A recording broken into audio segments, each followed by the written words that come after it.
Hey, you made it here, so let's cut right to it. I just sat through a night of games that felt like someone hit the shuffle button on logic. Teams are gambling on fourth down like it's the only strategy in the playbook, and every week it seems like a coach either wins you over or hands the other team a short field and a scoreboard gift. You saw it, going for two or going for it deep in your own territory.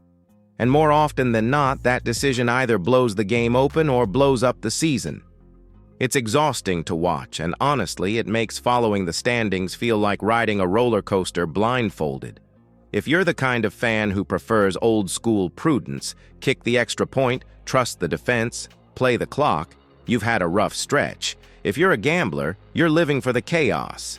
Which side are you on? Drop a quick "go for it" or "kick it" in the comments so I can see where the real fans sit. Now, for the Cowboys angle, when the rest of the league starts doing wild stuff and favorites lose out of nowhere, that can be a blessing or a curse for us. We were hoping for a little bit of help, a slip from someone above us so that our path stayed possible. But results didn't bend in our favor this time. Carolina won, Rams lost in a spot that shuffled things, and the NFC picture just got messier. You can feel the tension.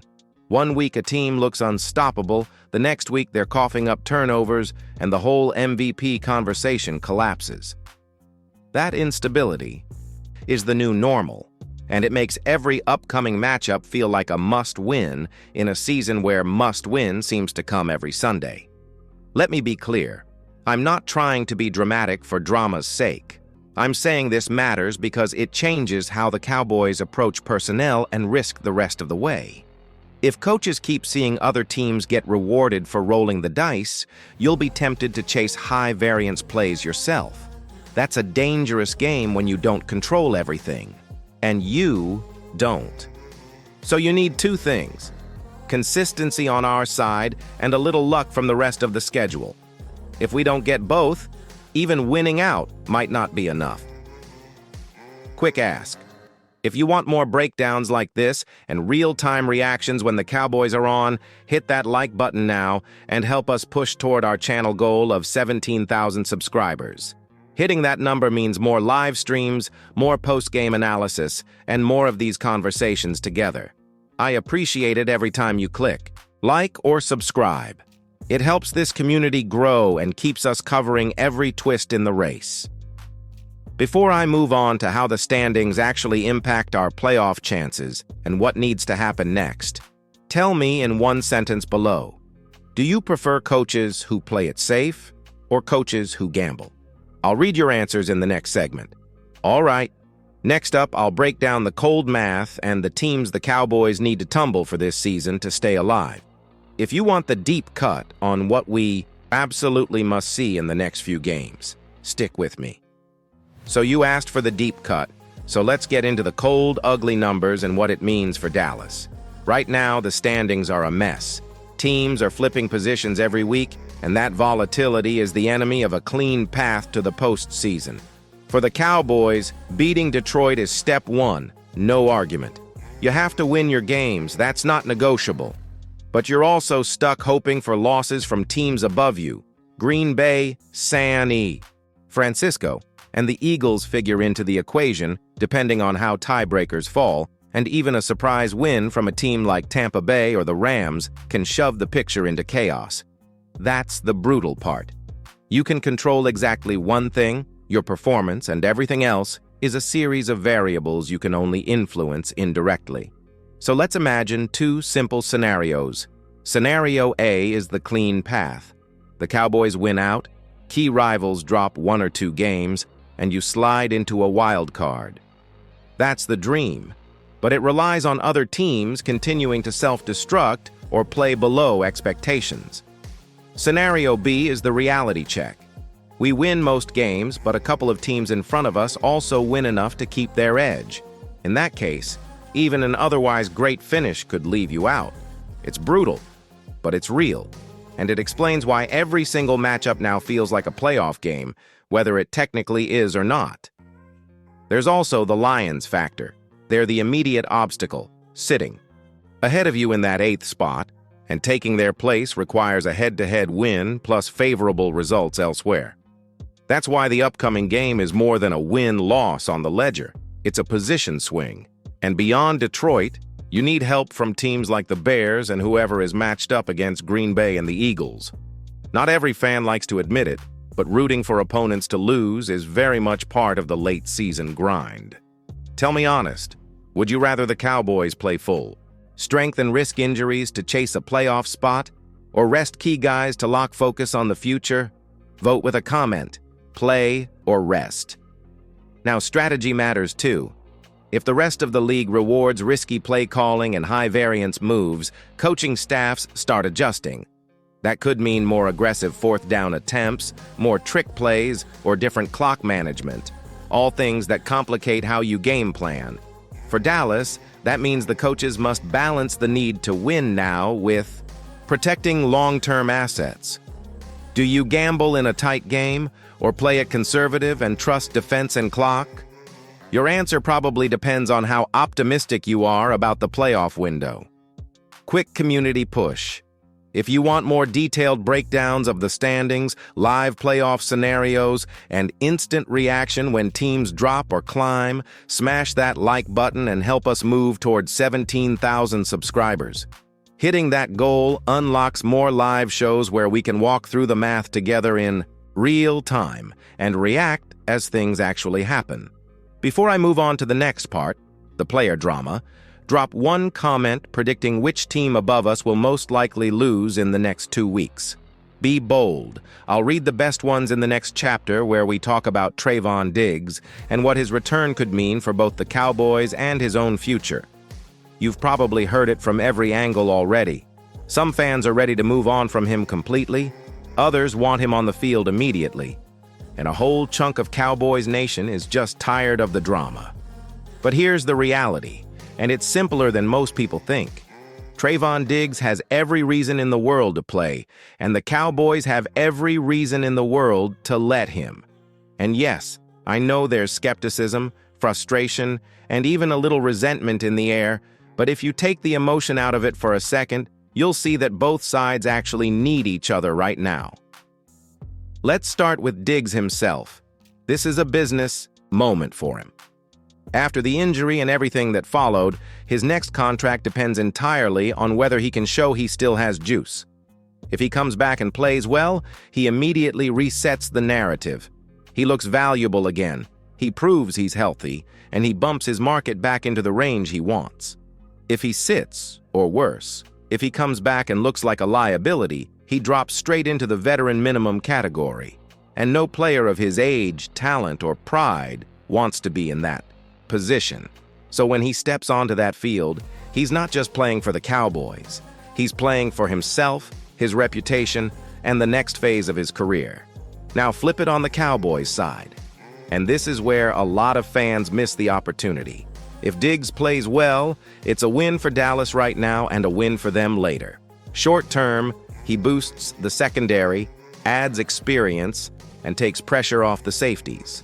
Long term, if he performs well, his value goes up, which gives the Cowboys leverage, whether that's in potential trade talks or contract decisions. You want him to be as appealing as possible because when players with talent collapse in value, teams lose options. And trust me, no front office wants fewer options. But let's also address the fear. What if he comes back and he's the same distraction he was before the injury? What if the effort isn't there? What if he becomes the weak link? Well, that's where coaching and leadership come in. If he hurts the locker room, you sit him. If he doesn't perform, you pull him. Easy. But if he plays well, if he locks in, you take the boost and keep rolling. Let me ask you directly, should Diggs be on the field? Yes or no? Drop your answer in the comments. I want a clear vote here because the fan base is split and your voice matters in this community. And if you think Diggs is going to make a play, predict it. Pick a stat line, 1 interception, 4 tackles, a pass breakup, call your shot. Before we roll into the final chapter, do me a favor. If you've been enjoying this breakdown and you want more honest conversations like this, help us hit our goal of 17,000 subscribers. Every time you subscribe, it pushes the channel further, and lets me keep bringing you these deep dives, these reactions, and these late-night film study sessions that we do together. Coming up next is the pivot point. The health of this roster, the real outlook going forward, and what the Cowboys can actually take advantage of as the rest of the league keeps spinning in chaos. If you're ready for the final chapter, if you've been watching the NFL this year, you already know it feels like the league is running on quicksand. Teams rise one week and collapse the next. Supposed MVPs suddenly look ordinary. Coaches who were geniuses in September look clueless by November. It's been constant turbulence, and that's exactly why the Cowboys sitting relatively healthy right now actually matters more than people realize. Health isn't glamorous, but it's currency in a season like this, especially when every competitor around you is taking body blows week after week. Take a look around. Matthew Stafford went from an MVP frontrunner to a turnover machine against Carolina. The Vikings fell off a cliff after being a 13-win team last season. Justin Jefferson, one of the most gifted receivers in football, ends up with 2 catches for 4 yards. And that's not even unusual this year. That's just the NFL we're living in. The volatility is everywhere, and it creates opportunity for teams that can simply stay upright, stay focused, and survive the storm. That's why being one of the healthier rosters matters right now. It gives you a shot. It gives you continuity. It gives your coordinators real options, and it gives your playmakers room to improve instead of just trying to stay patched together. And when you have teams above you dropping games they shouldn't, you suddenly start to see windows that didn't exist even a week ago. You've heard the phrase any given Sunday, but this season it feels more like any given minute, because everything is shifting constantly. Now, the Cowboys aren't perfect. You and I both know that. We've talked about the slow start, the late roster moves, the uphill climb in the standings. But being healthy right now gives you something every contender wants: stability.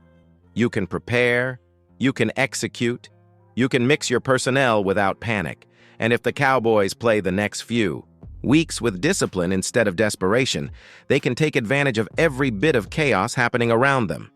Think about it like this. If the league is unpredictable, then the team that makes the fewest mistakes, plays the smartest football, and stays healthiest usually ends up rising through the confusion. You don't have to dominate the league to make the playoffs in a season like this. You just have to outlast the madness. Let me ask you directly, do you think this Cowboys roster has enough stability right now to make a legitimate run? Or do you feel the inconsistency around the league is masking deeper issues? Give me your honest answer in the comments. Run or issues? I want to see where you stand, because this chapter is where fans usually separate into 2 camps, and both make valid arguments. And before I move into the final stretch of this script, take a moment and hit that subscribe button if you haven't already. The push to 17,000 subscribers is real, and every single new subscriber helps keep this channel growing and lets me bring you these all-night breakdowns, these live reactions, and the daily Cowboys content you show up for. If you're ready for the final chapter, where we wrap all this together, talk about the upcoming schedule, here we go. Chapter 5, the final chapter, where everything we've talked about ties together. The standings, the chaos around the league, the health of this roster, the Diggs situation, the unpredictability of the NFL, and the next steps for the Dallas Cowboys as they march toward the most decisive stretch of the season. So let's bring this all into focus. The truth is, the Cowboys are walking into a closing stretch that's equal parts opportunity and danger. You have a relatively healthy roster, which is a luxury in a season where every team seems to be falling apart physically and mentally. You have matchups that can swing the standings directly, like the one against Detroit. And you have players coming back into the fold who can shift the chemistry and the performance of this defense in either direction. The pieces are moving, but they're moving in a way that gives the Cowboys a chance. And that's something you couldn't honestly say earlier in the year. And that's the point. This season hasn't been smooth. It hasn't been clean. It hasn't been easy. But it has been wide open. One week you're staring at the standings thinking the door is closing. The next week, a top contender implodes and the whole conference reshuffles. For the Cowboys, the mission is simple. Don't blink. Don't be one of those teams that goes cold at the wrong time. Don't be the Vikings. Don't be the Rams. Don't be the team that looks good on paper and then gives away momentum with sloppy execution. You've earned the right to still be in this conversation, but you haven't earned anything more than that yet. The upcoming games will define everything, not just whether you sneak into the postseason, but how this front office evaluates the coaching staff, the roster, and the long-term direction of this team. That's why every drive matters. Every decision matters. Every adjustment matters. Because winning out is one thing. Getting help from the rest of the league is another. But the real indicator of who this team is and who they want to become shows up in how they play during this final push. Now let me bring it back to you. You've been here through the ups, the downs, the injuries, the rumors, the frustrations, the surprises, all of it. So here's my question, and I want an honest answer. Do you believe this team has one big run left in them? One surge that flips the narrative and silences the noise? Drop a comment. Yes, one run. Or no, not this year. I want to see where the real fans are at, and I want to hear your perspective, because your voice shapes this community. Before we close this out, I'm asking you one more time. If you haven't subscribed yet, do it now. Help us reach that goal of 17,000 subscribers. It takes 1 second, but it pushes the channel forward in a big way and lets me keep delivering the kind of Cowboys content you can't get anywhere else.